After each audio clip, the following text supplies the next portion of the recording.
YouTube. What is going on? Man, I didn't get to record a video yesterday because I just had one of them days, man, where just stuff happened, man. And I had to go to bed early. So I'm sitting in line right now waiting to get unloaded so I can go and pick up my other load. Hopefully I can make it over there before they close. I should make it over before they close.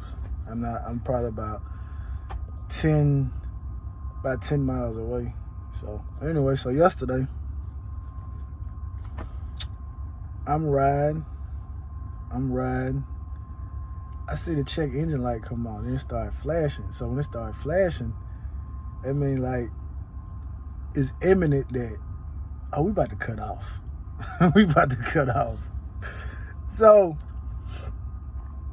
man, I'm in the left lane. I'm in the midst of passing an RV. I'm hitting the gas. Nothing. No power. Nothing. I turn my right turn signal on. The RV back out of it. Thank goodness he wasn't a butt about it. I got to the shoulder. So, like I said, with my PDI thing, since it's plugged into the ECM, the fault code will come up and it say what it is. And so it said like loss of coolant, like severe level. I'm like, what the heck? What the heck done happened?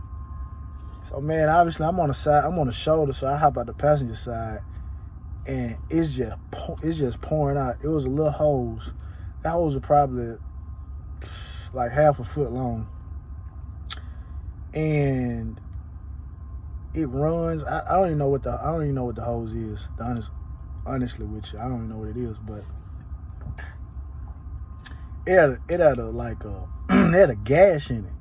Like it had a gash in it. And I'm trying to think to myself, like, how can they get a gash in it and they got like a protective thing over it that's supposed to, stop it.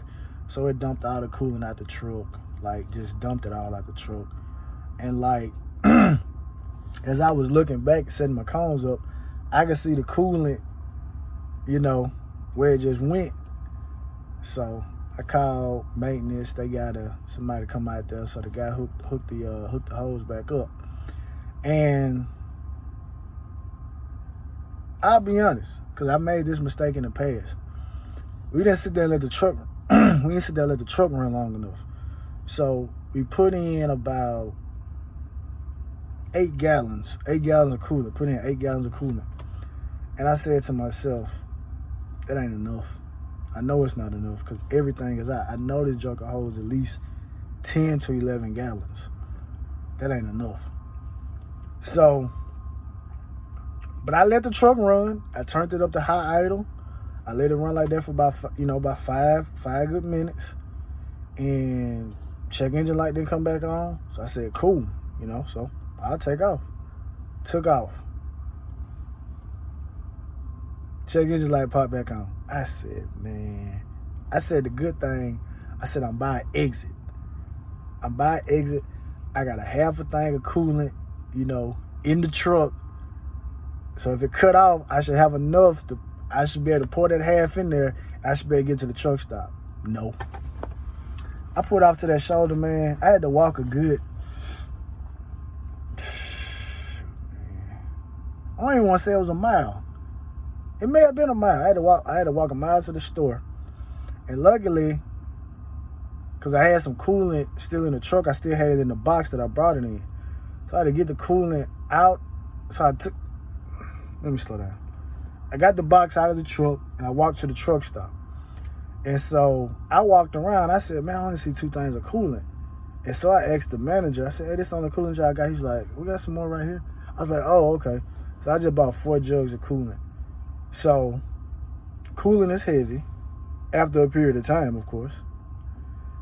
So, man, I walked the mile back to the truck on the ramp. One of my partners said, man, ain't nobody offer to give you a ride? I said, man, looking like this, ain't nobody about to give me no ride. So I get on over to I get back to the truck. I pour a full thing of coolant in there. All right, pour a full thing in there. I start the truck, high idle, turn the truck off, pour some more in there. So that's when it started, like, kicking back out. I said, well, let me try it again. So I started it back up again, high idle for a little while, turned it off, tried to pour it back off in there, same thing. So I said, well, I guess it's topped off. So I went on down the road. That was the end of that. So, and I'm thinking, like, I looked at the hose and I'm like, man, how in the world, what could have caused it to be cut like that? Because the hose, it's not like it's a thin hose. Like, the hose is probably about this thick, and it was cut that thick into like the sheet, and then I think it had like something braided underneath that was cut too. So I don't know what happened, but like I said, it got a protective thing that goes over it, but obviously it didn't protect it. So that's that. So I didn't even ask my man. He didn't give me a invoice of how much, what the damages are. And when I say damages, I'm talking about the price. But I'll see it on my settlement next week. Cause them joker charged me $300 to come out there and do what they did the other week. I'm $300, something like that. So it is what it is. Because one of the things that I remember when I first started looking into getting a truck, I was on a forum, and a guy said, man, you need to have all this stuff, man. You had like some hoses, like every size hose you got in the truck, you need to have that somewhere. Man, you need to have an extra alternator in the truck and an extra starter. I mean, it's funny, but like, you might do, but I'm not hauling all that stuff around. I don't have all that. I don't have all that storage. But I will say this though. If I can get some more managing of my space in here, I might there might be something I need to do. But even if I would have had the hose on me, honestly, even if I would have had the hose on me, I still don't have just 15 things of coolant just sitting in the truck. So it's one of those situations. I try to do it like how TMC said. TMC would give us 2 things of coolant and 2 things of oil, And so whenever you come back to the terminal, you just fill your jugs back up and you put them back in the truck, So I try to do it like they do it, So ain't no sense in me having a full oil change and a full coolant flush operation going on in the truck, So it's just one of those situations that's, is unavoidable. But then, like I said, you put 8 things of coolant in there, so that was that Shell Rotella coolant. So what we looking at? That's probably about $22, $23 a jug. You put 8 jugs in there, so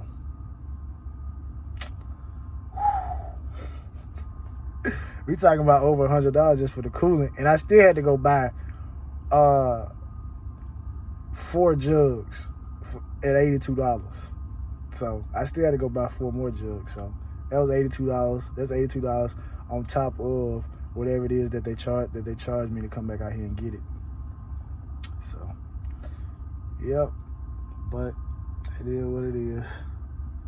So I got up at like 3 o'clock, about 3 o'clock this morning. So that's why I said hopefully I can go up and get in here and get unloaded, and go pick this other load up, drive a little while, stop, get back up at 3, and go on and drop it off tomorrow. And whatever little time I have left tomorrow, I can